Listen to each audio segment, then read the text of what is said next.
حسام الرزقلة الذي يعطي إشارة البداية لهذه المباراة، وليلة ننتظرها جميلة بالنسبة لكرة القدم التونسية. البدايات بالتتويجات، من يعنونها هكذا الليلة؟ عقب المنستير مش عايد المكشخين، جميلا تنطلق بلقب ولا أجمل، وهذه كرة خطيرة، جول جول جول جول، بداية سوبر للترجي، سوبر لمحمد علي بن رمضان، كرة تستقر في شباك الحارس بشير بن سعيد، أي سوبر أي بداية يا راضي يا جعايدي. هدف أول في المباراة، 1-0 للمكشخة بكرة كانت ممتازة في المتابعة من دالي بن رمضان بعد عمل كبير من رشاد العرفاوي، توزيع من بن حميدة بن رمضان، الراس الأول الراس الثاني في الشبكة في الجول، العرضية كانت من بن حميدة ممتازة جدا. محمد أمين يرفع الكرة بن رمضان بن سعيد مرة الأولى، لكن الثانية في الشبكة في الجول، هي كرة من العرفاوي بن حميدة بن رمضان، تسديدة قوية راسية، ضارب 2 في الشباك المستيرية، 1-0 في 4 دقائق لعب في هذا السوبر. بداية سوبر للترجي، سوبر لبن رمضان، سوبر لأفضل لاعب في البطولة التونسية الموسم الماضي، الذي ارتبط اسمه بفريق الأم عاصمة الأغالبة شبيبة القيروان كلاعب ومدرب منذ سنة 2000.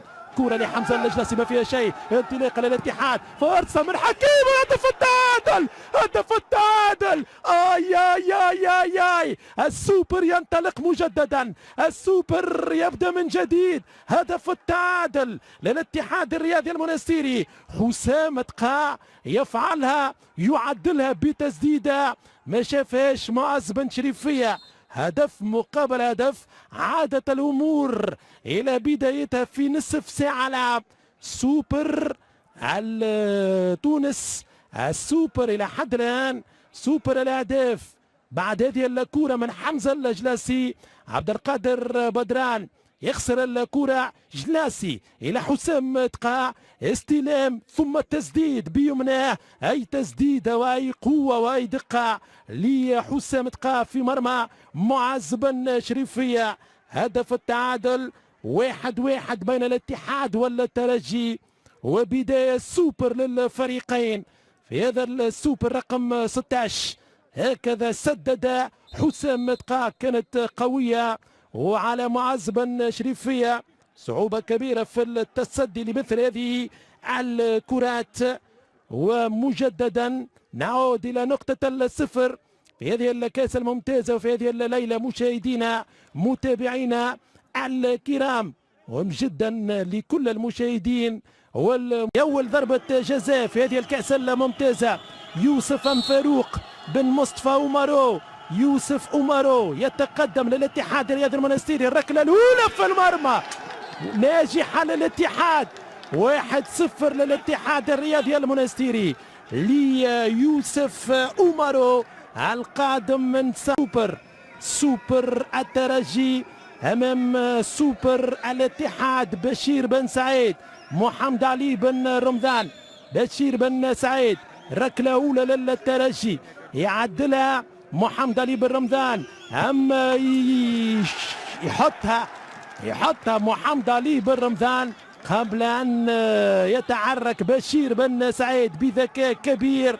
هدف مقابل هدف، 1-1 بين الترجي والاتحاد. يتواصل التشويق في ركلات الجزاء بن رمضان، فهل ينجح حسام من فاروق بن مصطفى؟ حسام تقع مع فاروق، حسام يتقدم والكرة في الشبكة، كلها بنجاح من الاتحاد الرياضي المنستيري والترجي في انتظار الضربة الرابعة والثانية للترجي بعد نجاح بن رمضان.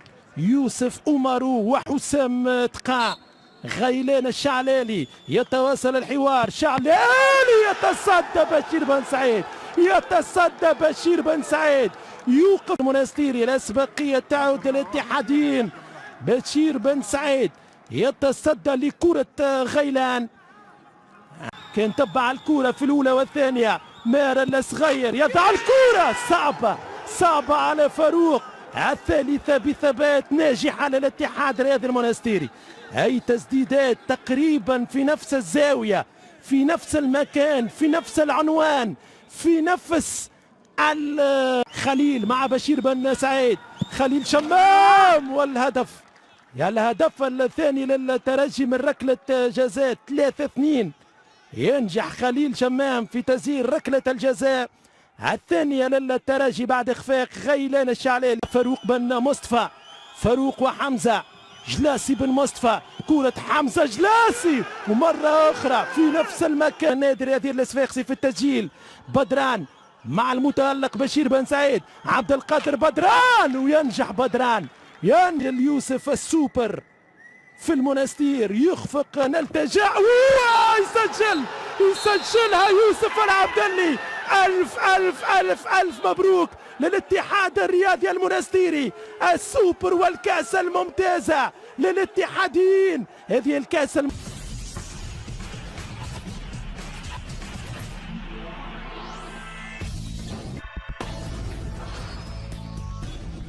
L'Union athlétique de Monastir est certainement l'une des plus anciennes associations sportives de Tunisie.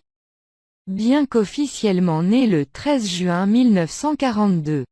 Date de publication au journal officiel du décret de sa création, la naissance remonte au 17 mars 1923, date de la fondation de Rospina Sport. L'USM s'inscrit ainsi dans la continuité de Rospina Sport au niveau de l'équipe dirigeante, nombre de ses membres étant réélus à la direction de l'USM. Mais aussi pour les joueurs dont le changement de nom n'est remarqué qu'au bout de quelques mois. Parmi les joueurs qui font partie de cette première vague des années 30 figure Eddy Bourguiba, Hussein Gadira, Ali Wardani, Hamadi Koueder, Sadek Aligo, Ali Almeh, Mohamed Guilen, Freddy Jaafar et Hussein Rahim. Le comité directeur est présidé par Mohamed Salah Al-Sayadi, maire de Monastir et membre du Conseil suprême. Les sports pratiqués à cette époque étaient principalement le football, le tir et la préparation aux examens de base du brevet d'aptitude militaire. La pratique de ces disciplines au sein de la société Rospina Sport n'exclut pas l'existence d'autres activités sportives dans le cadre d'autres associations telles que la pole monastriane ou le tennis. Club de Monastir. À la fin des années 30, Rospina Sport fait face à d'innombrables difficultés financières et à une série de disgrâces parmi les gens du commun qui, loin d'être insensibles aux erreurs de la colonisation, s'y opposent résolument en créant des quartiers. En même temps que le sport de Rospina est subsumé, des voix s'élèvent pour unir d'autres équipes et créer une sorte de définition unique. Mustapha Ben Janat, footballeur national aguerri, se bat également contre des clans étroits et défend une association sportive. Le choix du terme « union » n'est pas cohérent. Au contraire, elle traduit cette volonté de présenter une équipe unie et homogène. Le 13 juin 1942 est signé le décret créant une nouvelle Ausome et Ligue qui hérite du solde créditeur de Rospina Sport, soit 5 395 francs tunisiens. La fédération organise des rencontres amicales avec les équipes Madia et Étoiles Sportives, basées dans la ville de Sousse, qui a été durement touchée par les bombardements de 1942.